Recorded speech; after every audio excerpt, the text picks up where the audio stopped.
So I'm a wellness counselor based in Benoni. Um, I studied psychology full time for the past 4 years, and so this is my new calling. I love the fact that I can help people, especially through crisis like trauma, addiction, as well as couples counseling. I actually have a passion for that.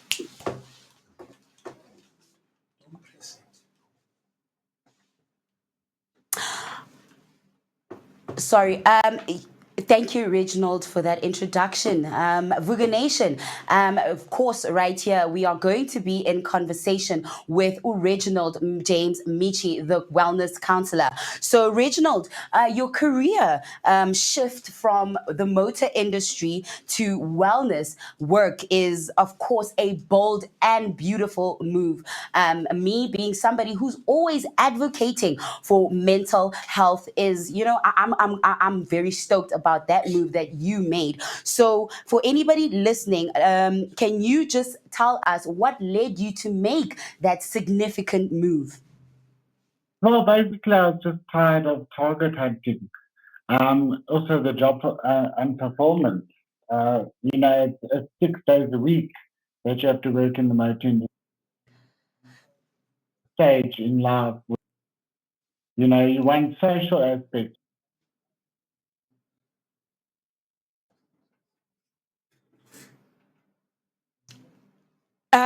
Sorry. It does seem that I can't hear you when you have stopped talking, but of course we are working to fix that. Thank you so much for sharing that insight, Reginald.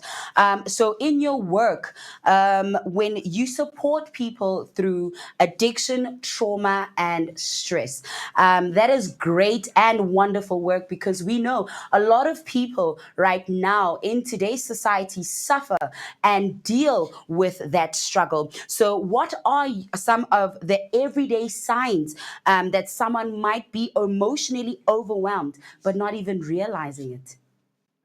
Well, it boils down to if you feel depressed, because if you have a lack of motivation to do anything, then that is definitely a sign of something coming up. It also boils down to health, your physical health. If you are frequently getting sick, that could be a sign of burnout. I actually I can attest to that because I remember at a time when I was going through a lot and up leading up to my own diagnosis, those were things that I had to grapple and deal with.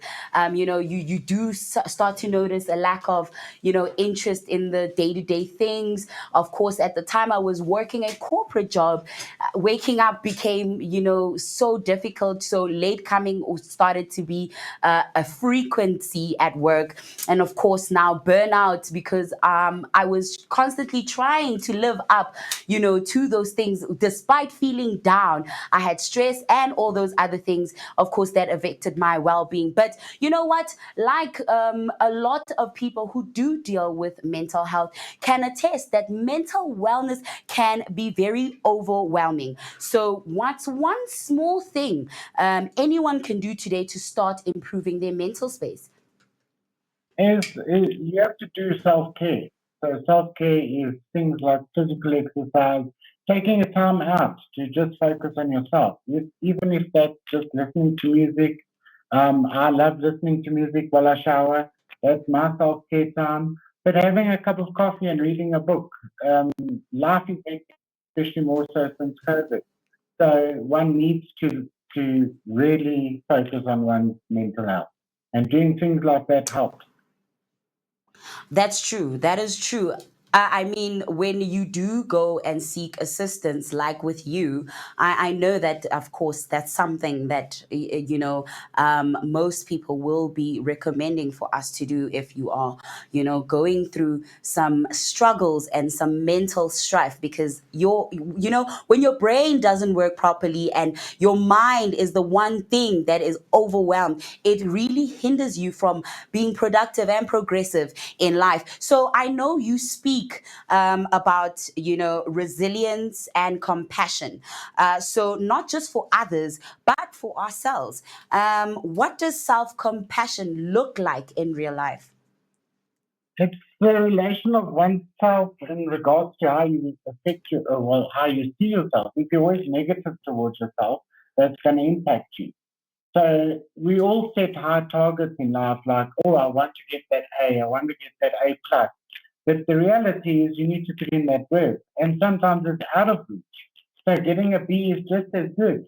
If, but it's the pressure we give to ourselves in order that comes about a maladaptive way of getting into your psyche. You start becoming very negative. Therefore, you start portraying a negative aspect to life, to daily True, situations. true.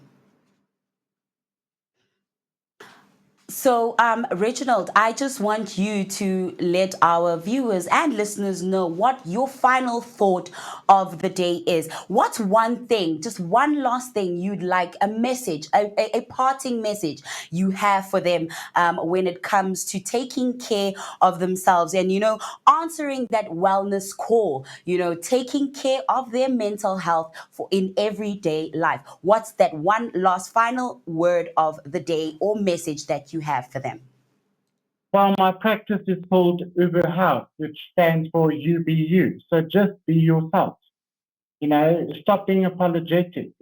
Don't go out and outright want to hurt people or be negative towards people, but listen to yourself. That's what you need to do. Focus on oneself. So you be you. Wow. Powerful, powerful words right there. You know what? Drown out the noise. Focus on yourself. And you know what? Stop letting all that negativity to infiltrate your inner compass. Listen to yourself when you do need that time to stop, reflect, and pause. And of course, you know what? Always be who you are, despite what anybody else says. Vuga Nation, that was Reginald James Michie, reminding us that purpose often comes after the pause. If you've been feeling stuck or off track or out of sync, maybe it's time to check in, guys, not just with your goals, but of course with your heart. Thank you, Reginald, for that. But where can people find you if they need to check in and get that wellness check?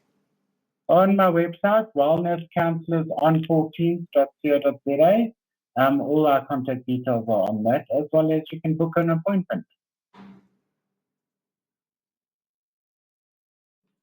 Okay, great. Thank you so much, Reginald. And it was a pleasure having you on our show this morning. That is all from us for your Mind Basket check in, a midweek check in. And of course, we just had Reginald James Michie, who is a wellness counselor. So if you are, of course, feeling stuck or out of sync with yourself and need just a little help getting over those everyday obstacles and challenges, you can get in touch with Reginald, who has been our guest for the Mind Basket